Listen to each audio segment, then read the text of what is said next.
আহ, তোমার তো অনেক গল্প টল্পই শুনি আমরা।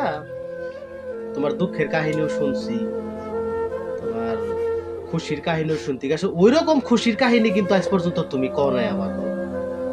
যে আসলে তোমার জীবনে সব থেকে মানে বেস্ট যে খুশিটা, সব থেকে তোমার জীবনে সব থেকে বেশি খুশি তুমি কোন সময় হইছো বা কোন নিয়ে হইছিলে, এই কাহিনীটা একটু আমি কছে আমরা ব্যাকে একটু শুনি।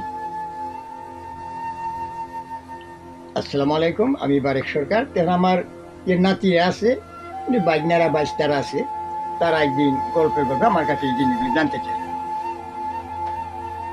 আচ্ছা, ঠিক আছে। তা আমার জীবনে গান বাজনা সেটাই আমার সবচেয়ে প্রিয়। তা আমার জীবনের প্রথম খুশির একটা সংবাদ আছে। এই যে এই সময়ের মধ্যে আমি খুব একটা আনন্দিত হয়েছিলাম আমার জীবনে। তারপরেও আরও আছে, সেগুলি ততটুকু আনন্দময় নয়।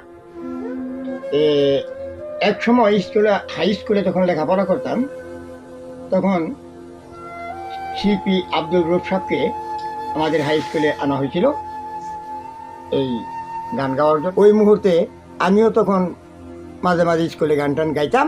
তো সবাই বলল যে অমুক দিন রাত্রে তো আসতেছে শিল্পী আব্দুল রুফ সাহ এই রেডিও সেন্টার থেকে, তো তুমিও দুইটা তিনটা গান দিবা।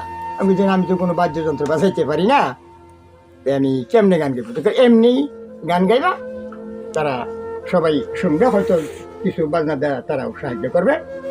ওই মুহূর্তে আব্দুল রউফ সাহেব বেশ বসলেন, আসে স্টেজে বসে উনি হারমোনিয়াম নিলেন, আরো বিভিন্ন বাদ্যযন্ত্র নিয়ে তারা বসলো। তখন একটা আব্দুল রউফ সাহেব একটা গান